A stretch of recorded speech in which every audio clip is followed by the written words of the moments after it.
So somebody asked, a medical director wanting to start a med spa and struggling to know what laser to purchase and getting started. Any tips? Yes. I have over maybe even $30 million of lasers that I do not own. I get them all from free for the biggest companies in the world because they kind of pounding my door down every day, begging me to give me a zillion free lasers, hoping that my attendees, my people taking the classes one day will buy the lasers. So we get the blessing of being able to pick and choose the best.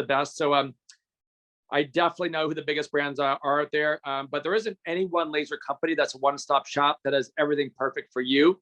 And so you may, for example, let's say you're going to evolve to eventually having 3 lasers. Maybe one's going to be a hair laser, and one's going to be a skin rejuvenation laser, one's going to be a body contouring and tattoo, whatever it is.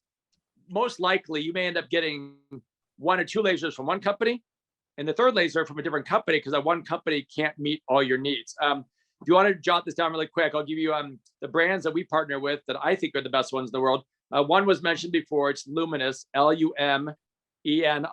They are probably the oldest one in the world. They're based out of Israel, and they are a big player. It's just Lumenis, I think aesthetics.com, Lumenis, Lumenis Aesthetics. They have amazing devices.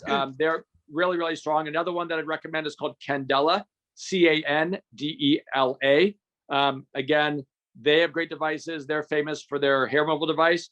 Allergan has become a technology company as well. Allergan, who makes Botox, also does cool sculpting to freeze the fat, and they do some other devices now.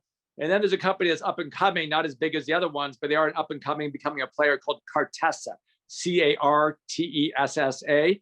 And so I would say, contact all these companies, get some free demonstrations, see what meets your needs. But before you buy something, just like these folks were saying, abandon the shopping cart when you're about to buy something. Don't buy it and walk away and you get all these special deals. When somebody's trying to sell you a laser and you know you want that laser and they told you the sticker price is, I'm gonna throw out a number, 100 grand, and you got a good deal. You negotiated down to 95 grand. You're ready to do the deal. Walk away. Say, I'm gonna think about this. I'm talking to some other people. I'm gonna shop around. What's gonna happen? And don't contact them. And 3 to 5 days later, you're gonna get special deal. My manager approved 5K less. Do I do the deal? And then you'll still think about it. And then a month later, you'll go to end of quarter sale, 20 grand less, same game.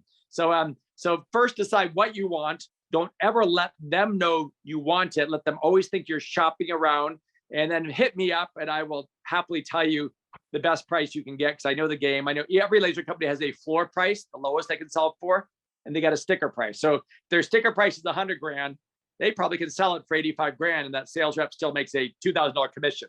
But if they sell it to you for 90 grand or 100 grand, that sales rep gets 20% of that extra 10 or 15 grand that you're spending. So they have a financial incentive, sadly, to screw us all and make us pay top dollar.